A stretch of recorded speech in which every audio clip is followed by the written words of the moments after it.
kan song tu kan toring ma song pi tu le kan mit ki mo tu si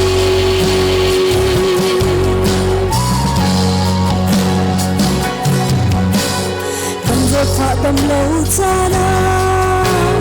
volei se boy som nak in vale se boy Jesus Christ tu som si volei se boy ni volei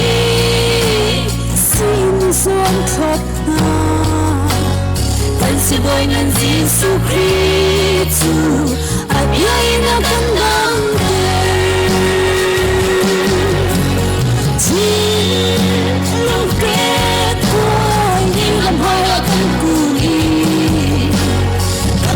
na kazusu kan chimatsu kan metia kan obia tu kan chirida kan chongku kan toring ma chong itu le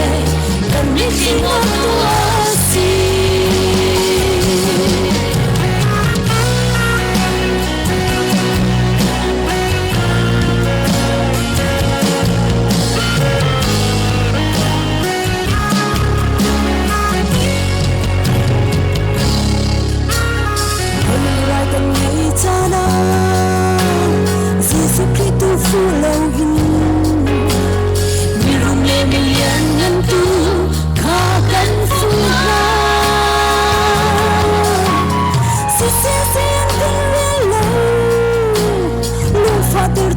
chẳng tu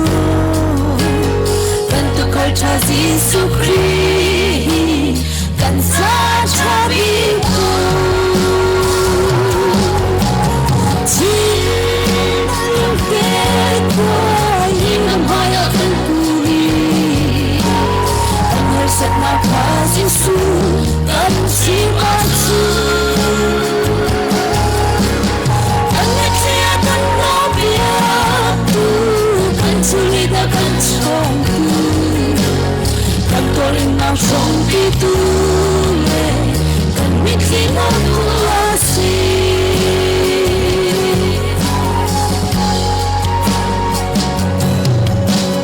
vale kan zawi atu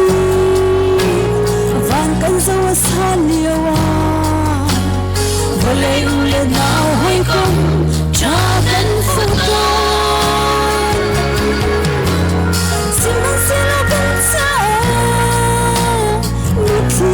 chẳng theo tôi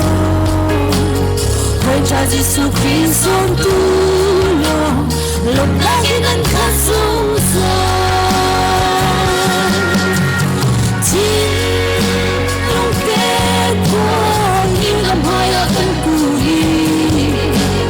càng hỏi rất là khá Jesus